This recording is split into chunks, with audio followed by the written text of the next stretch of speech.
Fermati 2 bangladesi accusati di tortura e sequestro di persona a scopo di estorsione, pagati fino a 10.000 euro, le indagini della mobile all'hotspot di Lampedusa.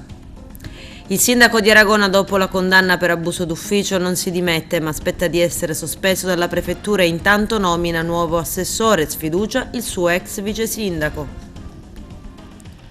Licata capitale della cocaina, 110 kg puri per oltre l'80% sequestrati erano destinati alla città dell'Agrigentino, avrebbero fruttato oltre 12 milioni di euro. Come ci si deve comportare in caso di alluvioni, terremoti ed incendi? Vigili del fuoco e volontari della protezione civile lo spiegano agli alunni.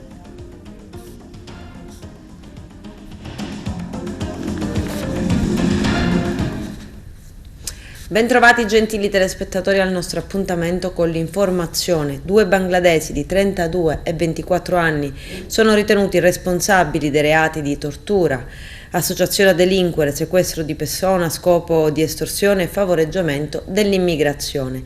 Le indagini della squadra mobile all'hotspot di Lampedusa. Vediamo. La Polizia di Stato di Agrigento, a seguito di un'intensa e articolata attività investigativa svolta tra l'hotspot di Lampedusa e la provincia di Agrigento, in sinergia e sotto le direttive della Direzione Distrettuale Antimafia della Procura della Repubblica di Palermo, guidata dal procuratore facente funzioni Marzia Sabella, ha raccolto validi elementi probatori che hanno permesso l'emissione di un provvedimento di fermo indiziario di delitti nei confronti di HM, queste le iniziali della 1990, e dell'SMHH classe 98, entrambi bengalesi, ritenuti responsabili in concorso con altri soggetti di associazione a delinquere finalizzata alla commissione di una pluralità di gravi delitti quali tortura, sequestro di persona a scopo di estorsione, favoreggiamento dell'immigrazione clandestina. La squadra mobile di Agrigento, diretta da Giovanni Minardi, è riuscita a raccogliere numerosi elementi validi che hanno definito un rilevante quadro probatorio, partendo dalle testimonianze di più migranti bengalesi giunti a Lampedusa lo scorso mese di settembre con diversi sbarchi. Stamani in questura la conferenza stampa. L'azione della squadra mobile di Agrigento, con il coordinamento della Direzione Distrettuale Antimafia di Palermo, che ha permesso l'individuazione e la cattura di alcuni soggetti ritenuti responsabili di associazione a delinquere finalizzata alla tratta, sequestro di persona a scopo di estorsione e tortura. Le indagini in questo caso hanno riguardato 2 soggetti di origine bengalese, i quali hanno svolto un'attività di vigilanza, di controllo e anche di violenta nei confronti dei migranti che erano detenuti in un campo in Libia, per i quali praticamente erano stati individuati dei soggetti che potevano essere trasferiti, che richiedevano di essere trasferiti sulle coste italiane. Quindi abbiamo individuato questi soggetti, siamo riusciti a convincerli a raccontarci le peripezie che hanno subito e tutte le violenze che hanno subito. Abbiamo trasmesso questi atti alla DDA di Palermo, la quale ha emesso il decreto di fermo indiziato di delitto per questi 2 soggetti. Uno l'abbiamo eseguito direttamente noi, l'altro è stato individuato a Gorizia e l'arresto è stato effettuato dalla mobile di Gorizia. Entrambi i decreti di fermo sono stati convalidati dai rispettivi GIP. Un'insegnante, Giovanna Fabbrica, di 44 anni, originaria di Naro, è morta stroncata da un malore improvviso in classe davanti ai suoi alunni in una scuola primaria in provincia di Verona. Si era trasferita al nord con il marito, anche lui docente. Sono stati inutili tentativi di rianimazione nonostante la scuola fosse dotata di un defibrillatore. L'insegnante è morta. Lotta all'abbandono dei rifiuti, nuove strategie del comune di Agrigento. Oggi il turno dell'isola ecologica mobile di Fontanelle. Il nostro direttore Arturo Cantella. Sindaco, allora, secondo giorno l'isola ecologica qui a Fontanelle, nonostante ci sia qualche difficoltà nelle indicazioni, un bilancio. Il bilancio mi sembra buono, questo è il secondo giorno, è in via sperimentale, però sembra che funzioni. Per quanto riguarda le indicazioni, io invito tutta la cittadinanza a scaricare l'app Città di Agrigento, dove oltre a indicare il calendario viene indicata anche la posizione dell'isola ecologica. Come ho detto in conferenza stampa, lo ripeto ora, questo è un preludio per poi realizzare quelle famose isole ecologiche di cui ho sempre parlato, per ridurre anche il porta a porta in alcuni quartieri e per quindi abituare così la cittadinanza a questa tipologia di conferimento. Sindaco, qualcuno chiede che venga istituito anche il pomeriggio questo servizio. Sì, è vero, perché la mattina molti sono al lavoro, quindi a volte sono proprio impossibilitati a conferire questa tipologia di rifiuti. Vediamo di organizzare meglio e quindi di creare anche nel calendario una giornata pomeridiana. Quello che mancava qui in questa nostra Agrigento, penso che stiamo completando quell'opera di cui tanto se ne è parlato. Un po' di pazienza anche perché stiamo facendo tutto questo in previsione anche del nuovo contratto. Assessore, secondo giorno si può fare già un primo bilancio, insomma la gente risponde bene a questa iniziativa nonostante sia ancora all'inizio? Sì, possiamo fare un bilancio sicuramente positivo dell'iniziativa. Era una situazione che noi avevamo già programmato per venire incontro alle esigenze dei cittadini e vedo che sta avendo un buon riscontro. Anche questa mattina tante persone stanno venendo qui a conferire, diciamo, le cose che non ne vengono raccolte con il porta a porta. Ecco, ci saranno anche agevolazioni per chi fa questo tipo di servizio, i cittadini, cioè voglio dire, ne trarranno un beneficio fattivo? Ma il beneficio fattivo è che diamo la possibilità di poter conferire. Sicuramente io penso che con il prossimo contratto noi cercheremo di dare anche delle agevolazioni, perché saranno previste delle tessere per quanto riguarda il conferimento, quindi si potrà avere una situazione più sotto controllo rispetto a quello che viene conferito dai cittadini. Ecco, nonostante questo ancora numerosi quartieri, purtroppo determinate vie, in particolare Banca d'Italia, Centro Storico, risultano essere sempre sporche dalle segnalazioni che ci arrivano costantemente e quotidianamente in redazione. Farete qualcosa in questo senso? Ma ad oggi abbiamo delle squadre di potenziamento, stiamo cercando di fare dei programmi di pulizia e di scerbamento che stiamo rispettando. Però purtroppo per la vastità del territorio a volte ritorniamo nella stessa via dopo un mese, dopo 2 mesi e quindi già la situazione diventa degradata. Ecco, molti chiedono un numero fisso dove fare delle segnalazioni, cioè che spesso si chiama il comune e non risponde nessuno. Come rispondete a queste lamentele?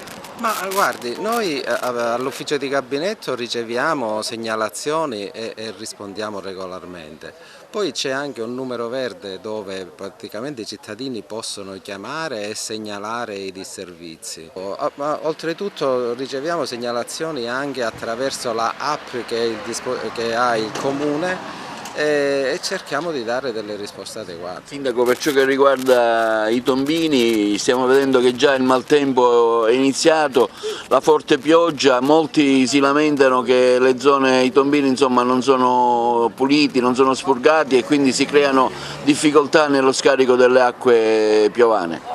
Sì, anche su questo stiamo lavorando. Presumo che a breve stiamo ricevendo un finanziamento da parte della Regione, quindi a breve anche questa situazione dei tombini dovrebbe essere risolta. Però ancora molta gente non lo sa delle isole ecologiche, una campagna pubblicitaria che stenta a partire. È una campagna pubblicitaria, noi abbiamo sollecitato il raggruppamento temporaneo di imprese, abbiamo detto di fare la campagna pubblicitaria attraverso tutti i mezzi, attraverso la televisione, attraverso i social, attraverso i giornali online.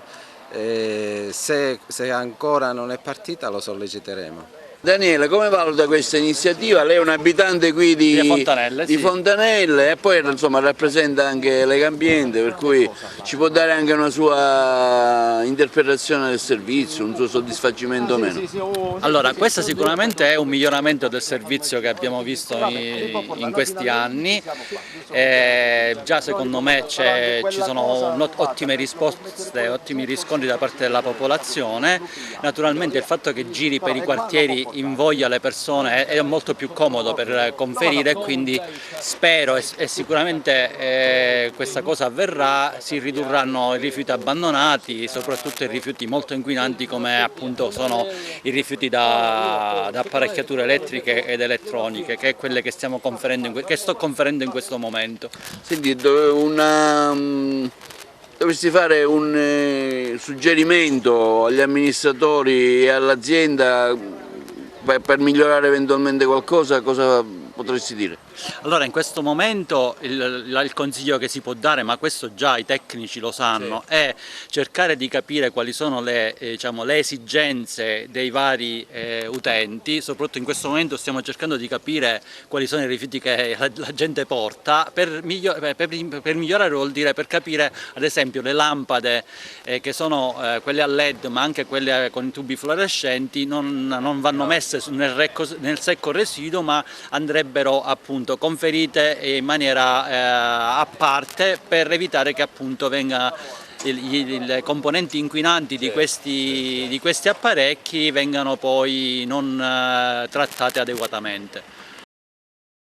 Questa è una situazione che perdura dall'aprile del 2009, quando è iniziato il parziale lavoro di sbaraccamento, e tuttavia però ha lasciato fino ad oggi questi ruderi fatiscenti e pericolanti, nei quali si è creata poi una vera e propria bomba ecologica per via appunto della formazione di discariche abusive all'interno degli stessi. Innanzitutto volevo sottolineare come già i precedenti consigli avessero più volte trattato la questione, da ultimo con un sopralluogo congiunto insieme al Consiglio Comunale e all'apposita commissione consiliare fatto il 20 ottobre del 2020. Tuttavia però la situazione è rimasta quella che avete potuto constatare, e noi fin dall'insediamento come prima commissione, da me presieduta, abbiamo fin da subito voluto trattare l'argomento. Forse anche con sorpresa è arrivata la risposta. Sì, la Prefettura ha risposto nell'immediato dopo circa 10 giorni dall'invio della nota della prima e della seconda commissione consiliare agli organi competenti, e infatti quasi con sorpresa ci è arrivata l'immediata risposta da parte del Prefetto. Ci ha comunicato che a brevissimo verranno iniziati i lavori di rimozione delle discariche abusive presenti nell'area, ed effettivamente a distanza di pochi giorni è iniziata la parziale rimozione di queste discariche, della quale dobbiamo ringraziare gli operatori della Messina Servizi. Successivamente, nella stessa nota di risposta da parte del Prefetto, ci ha detto che verrà iniziata la bonifica di tutta l'area e dovrà essere fatto un complesso abitativo di circa 60 alloggi, e quindi finalmente potremo vedere la fine di questa situazione che oggettivamente non era più tollerabile. Già partire accendendo i riflettori su queste situazioni periferiche è un principio, un inizio. Il sindaco di Aragona, Giuseppe Pendolino, dopo la condanna a 5 mesi, ha deciso di non dimettersi, anche se dovrebbe essere sospeso a breve dal prefetto, come recita la legge Severino. Ieri sera il sindaco ha comunque deciso di apportare delle modifiche alla giunta, inserendo un quinto assessore, Alfonso Miccichè, ex comandante della Polizia Municipale in pensione, che andrà a svolgere le sue veci, essendo l'assessore più anziano. Di fatto ha sfiduciato così l'ex vice sindaco Nino Contino, relegando da semplice assessore. Non si capisce il perché di questa scelta, ma di sicuro tutto ciò ha scatenato un vespaio di polemiche, tanto che il gruppo di opposizione Aragona Nuova Visione ha chiesto l'immediata convocazione del Consiglio Comunale in seduta straordinaria e urgente. I consiglieri comunali Raimondo Buscemi, Rosalia Gaziano, Giuseppe Attardo e Salvatore Parello in una nota affermano che è doveroso da parte del primo cittadino un atto di dignità politica, consegnando le sue immediate dimissioni per dare così nuovamente voce ai cittadini di esprimersi attraverso libere e democratiche elezioni. Il Consiglio Comunale di Favara approva il bilancio di previsione. Giuseppe Moscato.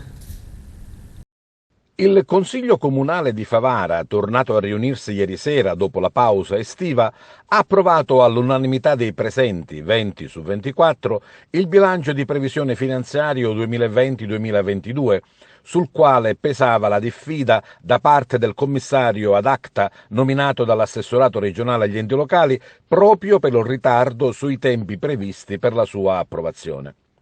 Ricordiamo che il Comune di Favara è ancora in stato di dissesto finanziario, con la commissione straordinaria di liquidazione nominata dal Presidente della Repubblica che sta operando dal febbraio 2017, ovvero da ben 5 anni.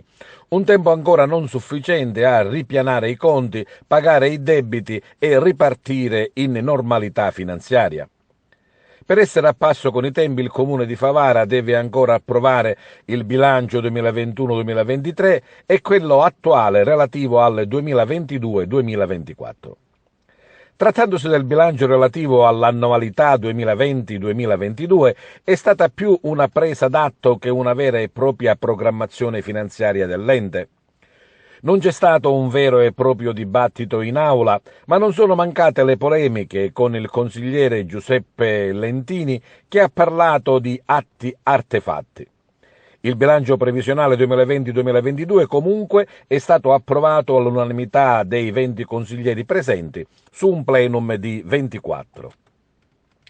Su proposta della consigliera Miriam Indelicato, poi, il Consiglio Comunale ha prelevato il punto relativo all'approvazione del programma triennale per le opere pubbliche 2022-2024 e l'elenco annuale dei lavori del 2022. Argomento che non ha avuto fortuna nella discussione in aula. Ad attaccare l'amministrazione comunale perché non ha coinvolto i consiglieri nella stesura del piano delle opere pubbliche è stata principalmente la consigliera Carmen Virone. Nulla è valsa una sospensione della seduta per cercare di chiarire le posizioni. Al rientro in aula, i consiglieri hanno votato per rinviare la trattazione del punto affinché la proposta del piano triennale opere pubbliche possa essere rivista ed anche eventualmente integrata. I voti sono stati 10 favorevoli e 8 contrari. Più fortuna ha avuto il successivo punto all'ordine del giorno, ovvero l'approvazione della revisione biennale della pianta organica delle farmacie del Comune di Favara per l'anno 2022. La seduta è quindi caduta per mancanza di numero legale, numero di consiglieri non sufficienti anche nel successivo appello, chiamato come prevede il regolamento dopo un'ora, per cui la seduta è stata aggiornata a questa sera per continuare la trattazione degli altri punti inseriti all'ordine del giorno. Licata, capitale della cocaina, 110 chilogrammi sequestrati al porto di Catania erano destinati a un commerciante di frutta della città dell'Agrigentino. Le successive attività di analisi hanno peraltro consentito di accertare una elevatissima percentuale di purezza di oltre l'80%. Per tali ragioni la vendita al dettaglio avrebbe consentito di ricavare oltre 12 milioni di euro. La droga era a bordo di una motonave contenente banane e ananas provenienti dall'Ecuador. In particolare i finanzieri del secondo gruppo, durante le attività di istituto in materia di controlli doganali, hanno sottoposto a riscontro alcuni container, 6 in tutto, appena giunti dal Sud America a bordo di una motonave adibita a tali tipi di trasporto e contenenti frutta tropicale proveniente dall'Ecuador. Banane e ananas soprattutto celavano l'ingente carico di cocaina che era destinato a una ditta che commercializza frutta a Licata. L'ultima sosta della motonave era stata a Malta, ma nessuno l'aveva sottoposta a controllo. La droga era arrivata a Malta attraverso altre navi più grandi di quella sequestrata a Catania, che solitamente raggiungono porti intermedi come Gioia Tauro e Malta, appunto, provenienti dall'Ecuador e dal Centro America, dove altre navi più piccole caricano lo stupefacenti sino alle destinazioni finali. In questo caso Licata. Gli investigatori hanno motivo di ritenere che la droga, una volta scaricata a Licata, sarebbe finita nelle mani di un narcotrafficante siciliano che avrebbe successivamente provveduto allo smercio in tutta la Sicilia e ben oltre. Licata dunque si rivela a sorpresa punto di smistamento di rilevantissimi carichi di cocaina, e questo ha attivato le forze investigative territoriali che stanno cercando di mettere punti fermi a questa intricata e sorprendente vicenda. Mafia a Tortorici, sequestrati i beni per 7 milioni all'imprenditore di Naso, Nunzio Ruggeri. I dettagli nel servizio. Un patrimonio di quasi 7 milioni di euro è stato confiscato a un imprenditore messinese della DIA, Direzione Investigativa Antimafia. L'attività aveva preso il via nel 2017 quando è stata avviata una complessa indagine economico-finanziaria da parte del Dipartimento della Pubblica Sicurezza, coordinata dalla Procura della Repubblica di Messina di DIA. Le indagini sono culminate nella proposta di applicazione di misura di prevenzione patrimoniale formulata dal direttore della DIA, che ha portato prima al sequestro e poi alla confisca del patrimonio accumulato, secondo gli investigatori in maniera illecita, del valore di circa 6.800.000 euro, nei confronti di un noto imprenditore di Naso, Messina. A fine settembre si è concluso l'iter processuale con sentenza della Corte di Cassazione, che ha previsto la confisca definitiva e l'acquisizione tra i beni dello Stato del citato patrimonio. La citata confisca, oltre ad un consistente patrimonio finanziario ed immobiliare dislocato nella provincia di Messina tra Capodorlando, Naso, Brolo e Sant'Agata di Militello, comprende anche il 50% di una società, quote e compendio aziendale, tuttora operativa nel settore della macellazione e commercializzazione di pellame, con un volume d'affari dal momento del sequestro di circa 5 milioni di euro, nonché il 20% di un fondo consortile, anch'esso operante nel medesimo settore commerciale. Il soggetto colpito dall'odierno provvedimento, che nel tempo risulta aver intrattenuto rapporti con esponenti di spicco dei sodalizi mafiosi dei tortoriciani già nel 2005, era stato condannato con sentenza della Corte di Appello di Messina per fatti di usura che hanno riguardato un funzionario di banca. Secondo le indagini, quest'ultimo, nel tentativo di ripianare la situazione debitoria creata a carico del proprio istituto di credito, si rivolgeva a diversi soggetti, tra i quali anche l'imprenditore messinese oggetto del provvedimento di confisca, per ottenere prestiti rilevatisi poi di natura usuraia. In occasione della Settimana Nazionale della Protezione Civile, la Prefettura di Agrigento promuove una campagna di sensibilizzazione alla cultura di protezione civile indirizzata ai giovani e non solo. 2 sono i centri interessati dalle iniziative: la città di Agrigento e Santa Margherita di Belice, recentemente colpita da una forte perturbazione meteorologica che fortunatamente non ha registrato danni a persone. Vigili del fuoco e volontari della protezione civile regionale e provinciale spiegano alla popolazione, ma soprattutto agli alunni delle scuole dell'obbligo, come ci si deve comportare in caso di calamità come ad esempio alluvioni, terremoti e incendi. Arturo Cantella. Oggi al via le iniziative della settimana dedicate alla protezione civile. Qui presso l'aula Silvio Pellegrino Libero Consorzio si incontrano le scuole. Ecco, è il primo appuntamento di una serie di iniziative che voi avete organizzato in collaborazione ovviamente con i Vigili del Fuoco, la Prefettura e le altre forze dell'ordine. Sì, come hai detto prima, questa è la settimana della protezione civile e anche noi abbiamo dato il nostro contributo facendo appunto degli incontri con le scuole. Oggi è stato il giorno delle scuole primarie, quindi le seconda e terza elementare e quarta e quinta. Domani invece sarà fatta un'informazione per quanto riguarda invece le scuole medie e dopodomani per le superiori. Queste giornate si fanno sia in presenza che in videoconferenza, quindi le scuole ci ascoltano anche direttamente in classe.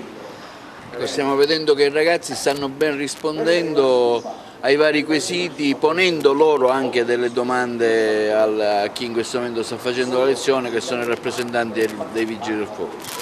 Sì, abbiamo comunque appunto creato delle lezioni apposta per i bambini più piccoli attraverso delle brevi lezioni e cartoni animati in modo da attirare la loro attenzione.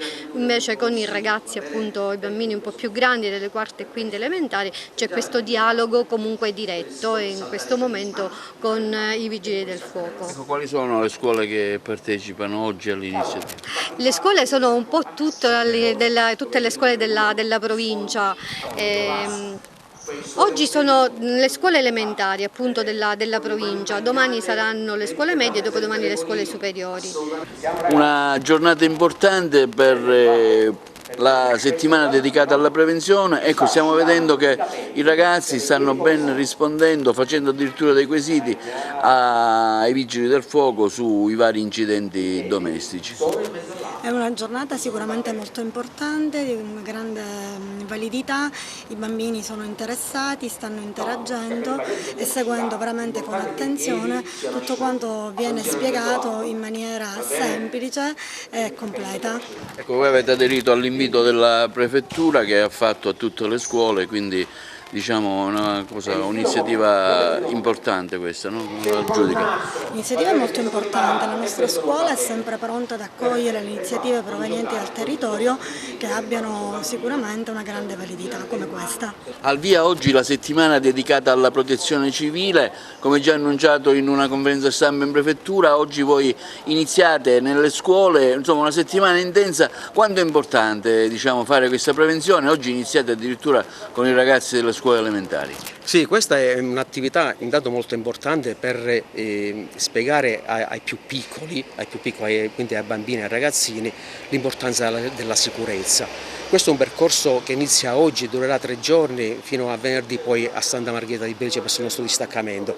Questa a dire la verità è una formazione che noi abbiamo iniziato già da tempo. Noi durante l'anno giriamo per le scuole a fare formazione per i bambini per quanto riguarda la sicurezza sia a scuola che nelle nostre abitazioni, come fare ad evitare certi pericoli e certi comportamenti. Stiamo vedendo che i ragazzi l'hanno anche messa in difficoltà con delle domande abbastanza interessanti. I ragazzi sono curiosi ed è giusto così, devono essere così, devono fare le domande perché hanno voglia di capire e di crescere. Ed è bene quando fanno le domande perché vuol dire che partecipano e sono attenti. Tra l'altro avete usato una didattica molto semplice, proprio con dei cerchi che indicavano una bambina in una cucina e i vari pericoli, ma i ragazzi insomma hanno ben individuato i pericoli. Sì, i bambini hanno risposto molto bene, positivamente. Sì. Noi usiamo un linguaggio adatto e adeguato all'età dell'alunno che noi abbiamo davanti. Cerchiamo di essere più espliciti e semplici nel miglior modo possibile, proprio per far capire loro i pericoli e la lezione che stiamo svolgendo. Mammografie gratuite all'azienda sanitaria provinciale di Agrigento sabato 15 e domenica 16 ottobre prossimi, nell'ambito delle iniziative organizzate in occasione del mese della prevenzione del tumore al seno. Le donne della fascia d'età target, quella compresa fra i 50 e i 69 anni, potranno prenotare gratuitamente l'esame mammografico contattando il centro gestionale screening ai numeri 0922 40 75 38 oppure 40 78 29 ed ancora 40 71 70. I test diagnostici si svolgeranno negli ospedali di Agrigento e Sciacca e ai laboratori di Canicattì e Palma di Montechiaro. Donati oltre 2000 libri al reparto di pediatria di Agrigento. Vediamo.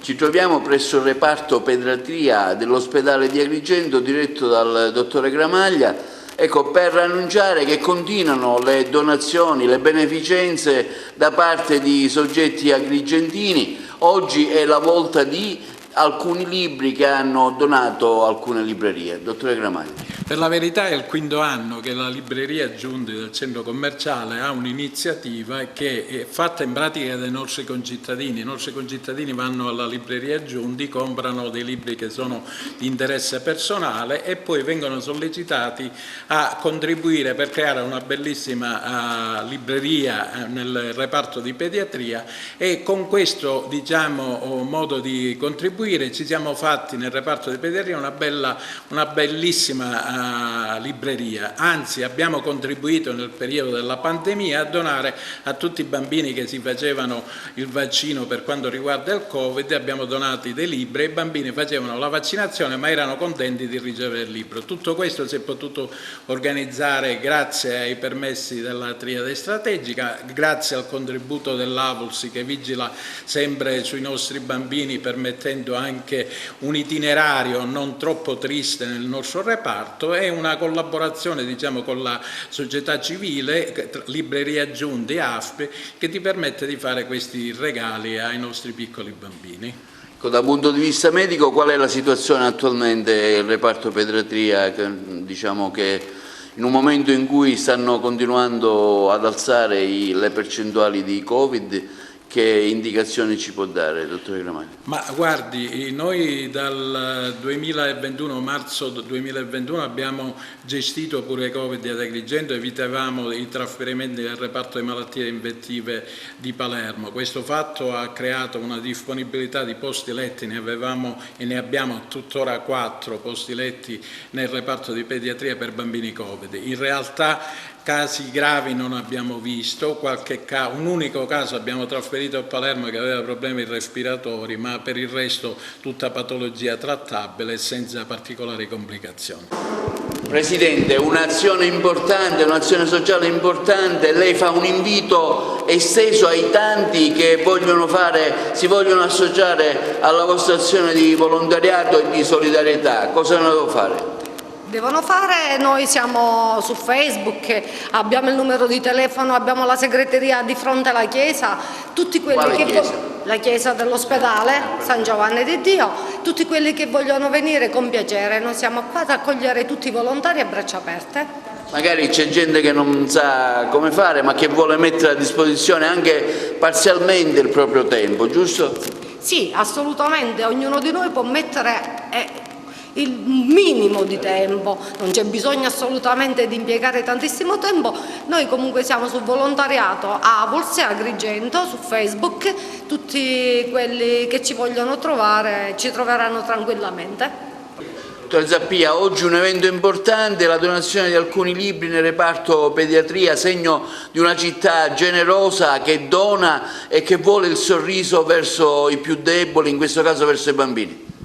Penso che più che una città è una provincia generosa, perché abbiamo visto che in tutte le realtà della nostra provincia ci sono manifestazioni di solidarietà e di generosità degli agrigentini, intesi in senso provinciale. In questo reparto particolarmente i bambini, che cura bambini o neonati, e quindi anche le mamme che sono preoccupate per questo, avere la possibilità di momenti di positività, di svago, di non pensarci, penso che sia ancora più opportuno.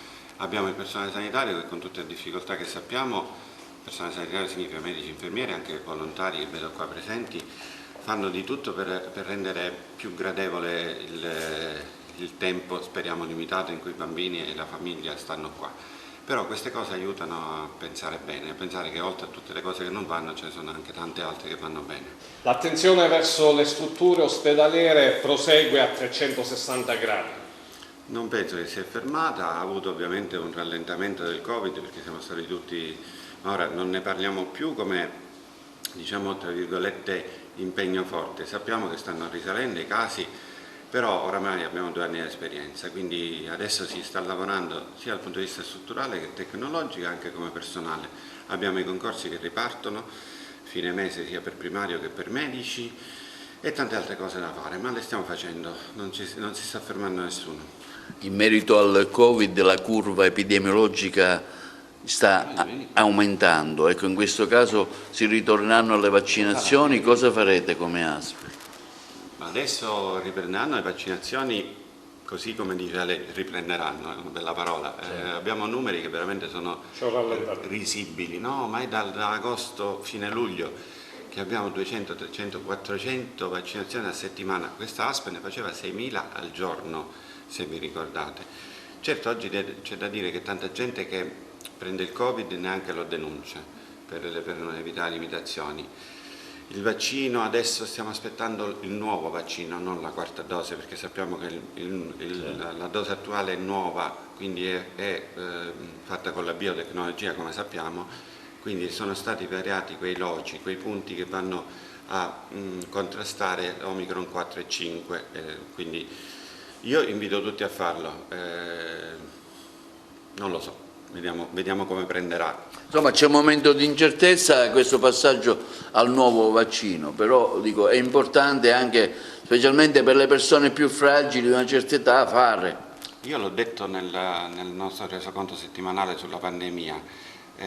noi lasciamo per un attimo il vaccino, che è importantissimo, però noi abbiamo imparato sulla nostra pelle che quando ci siamo lavati le mani, abbiamo mantenuto le distanze, abbiamo usato le mascherine, l'influenza, nessuno ha parlato più di influenza, perché sono misure sufficienti per poter evitare che i virus, non il Covid, i virus adesso ce ne sono un sacco in più, quindi cosa ci costa a noi fare quelle cose che abbiamo imparato e che ci hanno aiutato ad andare avanti in questa pandemia? Quindi almeno facciamo questo, poi dobbiamo farci anche il vaccino, ma questo lo capiremo man mano. Adesso a novembre io ritengo che ripartiremo tutti.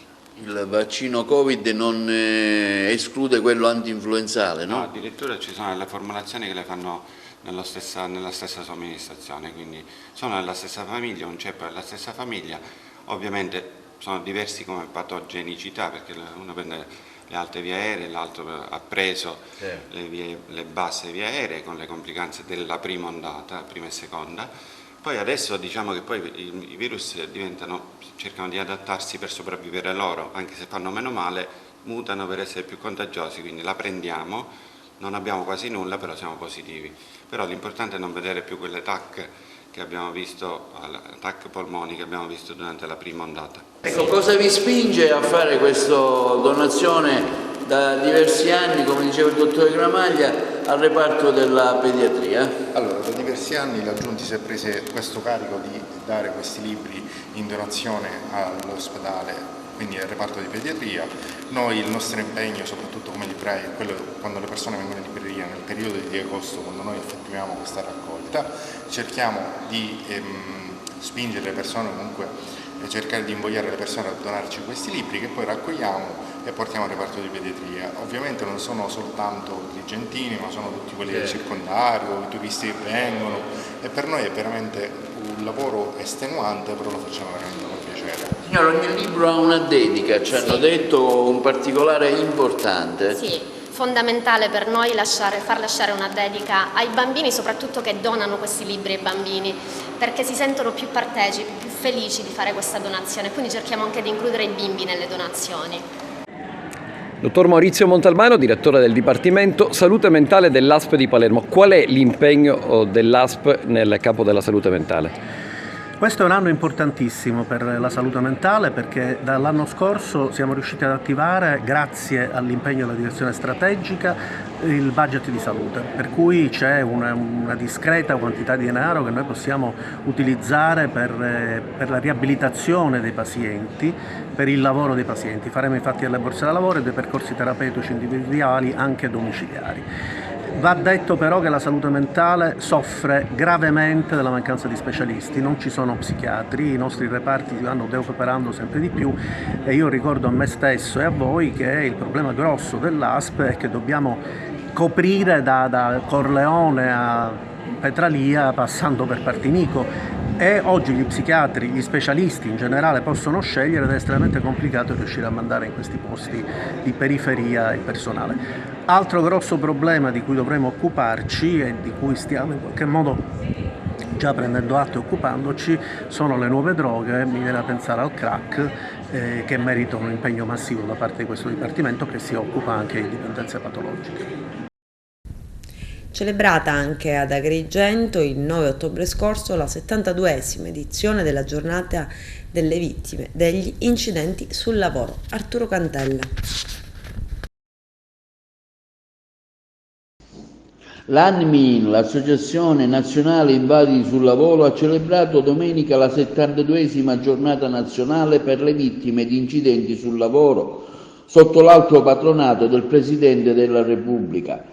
Anche la sezione di Agrigento ha organizzato una serie di eventi per la giornata, la Santa Messa nel santuario di San Calogero nella giornata di domenica, quindi la deposizione di una colonna d'alloro a Piazza Stazione, un momento d'incontro presente anche il sindaco della città Miccichè, al fine di sensibilizzare sul tema le forze politiche elette al nuovo governo del Paese.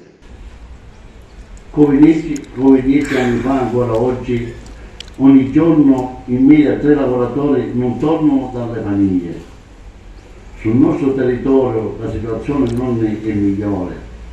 Siamo dunque di fronte all'aggravamento di quella che era già un'emergenza e non possiamo rimandare l'adozione di misure pratiche che completino i nostri stessi interessi, perché un infortunio fa male a chi lo subisce, ma le ripercussioni ricadono sui familiari, sui suoi colleghi di lavoro, sull'azienda e sull'intera società che paga ogni anno tante volte 30 miliardi di euro tra spese sanitarie, giornate lavorative, perse, spese delegate e recupero sociale, senza contare il danno morale. Eppure la sicurezza dei luoghi di lavoro non basta, è una priorità per le forze politiche che si sono candidate a governare il nostro Paese riferibili alla sicurezza dei luoghi di lavoro. Scarsa e poco concrete, accetto qualche raro proclama e nessuna strategia per dare una svolta a questo dramma ben noto. E questo nonostante il tempestivo appello che abbiamo indirizzato ai principali leader politici all'indomani della crisi del governo e l'obiettivo di stimolare una riflessione e l'assunzione di un impegno per il futuro, anche mettendoci a disposizione per un confronto. Oggi vogliamo rivolgerci al Parlamento che sta per insediarsi e al governo che sta nascendo. No.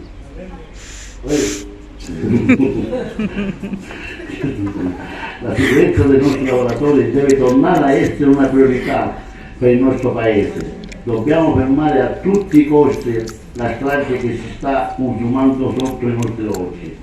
Non dimentichiamo che dietro i freddi numeri che abbiamo ricordato ci sono le storie personali di uomini e donne che un giorno lavorano come tanti hanno visto la loro vita cambiare per sempre. Io sono fra questi. Considerate che io oggi rappresento l'ANMIL perché io ho subito un infortunio sul lavoro, perché rappresentare l'ANMIL si può fare solo rappresentare un infortunio sul lavoro. Qui non ci ha messo la politica, non ci ha messo la raccomandazione, ma noi abbiamo subito un infortunio sul lavoro e noi sappiamo, solo noi che sappiamo per un infortunio, perché ce lo segniamo per tempo. La malattia professionale, i vari civili sono malattie che vengono l'infortunio del lavoro è una disgrazia per tutti e ci portiamo a vita. Da quando ho conosciuto l'ANMIL, l'impatto affinché quello che è capitato a me non succeda ad altri lavoratori. E lo stesso fanno in tutta Italia. I soci e i dirigenti volontari dell'associazione si adopereranno massimamente per sensibilizzare e richiamare l'attenzione su questi temi. Possiamo fare molto sul territorio per costruire quella cultura della sicurezza, che è la base di un approccio efficace e concreto della prevenzione affinché diventi la nostra il tessuto economico e sociale. Il nostro obiettivo è quello di diffondere una cultura della sicurezza. Siamo, come sapete, intervenuti in materia di formazione del datore di lavoro, del dirigente e del preposto. Così come siamo intervenuti sugli appalti e anche nella governance di misure di un certo rilievo come il 110%. Con l'adozione del DURP di congruità abbiamo inciso fortemente sulla sicurezza in edilizia e mi auguro che possa essere mutato anche in altri settori. Sull'alternanza scuola-lavoro siamo arrivati alla definizione di un protocollo con il Ministero dell'Istruzione e tutte le centrali di controllo, proprio per innalzare il livello di sicurezza nell'ambito di questi progetti, perché non si può morire, come è accaduto da ultimo, al povero Giuliano De Seta. Con l'INAIL abbiamo realizzato progetti importanti e finanziato misure per l'innalzamento degli standard di sicurezza. Ecco perché, come dicevo, serve un grande patto sociale e culturale per dare priorità al tema della sicurezza. Ed è meritevole del vostro impegno quotidiano nell'azione di sensibilizzazione e di promozione della cultura della sicurezza anche con i vostri progetti che coinvolgono le scuole. I processi di transizione in atto, se non adeguatamente governati, rischiano di accentuare fratture e spaccature sociali. E questo incide anche sulla questione sicurezza del lavoro. Gaspare Mutolo racconta le metamorfosi dell'anima in una nuova mostra. Per il pittore e noto collaboratore di giustizia è una nuova occasione per far conoscere al pubblico le sue opere, ma soprattutto per divulgare la sua peculiare storia personale. C'è il servizio. Se dovrei portare un paragone sui mafiosi che c'erano allora e sui mafiosi che ci sono ora, la cosa è tutta cambiata. Un giorno io, un certo Michelangelo La Barbera e un certo Totuccio Michalizzi, che purtroppo è scomparso nell'82, dovevamo uccidere a una persona in via La Marmora. Va bene? Questo ragazzo si trovava nella bottega della mamma che aveva una friggitoria. Quindi noi, per non ci dare il dispiacere alla mamma, che si uccideva a questo ragazzo dinanzi alla mamma, abbiamo aspettato fuori che questo usciva. Invece come andò a finire? Che questo ragazzo ci andò una ragazza, la fidanzata insomma, e uscirono assieme. Quindi noi allora, per non ci dare il dispiacere alla ragazza, l'abbiamo seguito. Appena si dividono si fa quello che si deve fare. Questi niente hanno fatto. Hanno aperto una saracinesca sempre vicino la via Macqueda, diciamo sempre in via La Marmora e via Macqueda, e si sono entrati in questo e hanno fatto i loro comodi. Noi pensa che abbiamo aspettato più di 2 o 3 ore quando si sono salutati e questo entrò dentro un androne, una scala. Io mi sono precipitato, va bene, diciamo, e l'ho ucciso. La mafia aveva una certa delicatezza anche a non dare, diciamo, dispiacere alle persone quando si uccideva una persona. Un mafioso che ha commesso efferati delitti, soprannominato Asparino, in carcere conobbe Totorina, suo compagno di cella, per 8 mesi. Dopo essere stato arrestato e scarcerato diverse volte, nel 1973 entrò in Cosa Nostra. Divenne uno dei più stretti collaboratori proprio di Rina, divenendone anche l'autista. È stata una figura operativa, si è macchiato di omicidi, estorsioni, intimidazioni e sequestri. Divenne poi uno dei più conosciuti trafficanti di droga, in particolare con la tratta con Singapore. Fu salvato nel 1982 proprio dalla Micurina, ma non dall'arresto. Seguì così la detenzione nel carcere di massima sicurezza di Solliciano. Gaspare Mutolo, un nome che dice poco e più, ma molto racconta negli ambienti in cui giustizia e legalità rappresentano valori, ideali e obiettivi da perseguire. Gaspare Mutolo entra negli anni 50 nell'organizzazione mafiosa palermitana. In uno dei soggiorni trascorsi in prigione incontra poi la pittura e l'inizio del riscatto, imparare l'arte del dipingere, trasformare in bellezza il male compiuto. Sono azioni che negli anni 90 producono in lui una metamorfosi che ancora oggi appare feconda di frutti.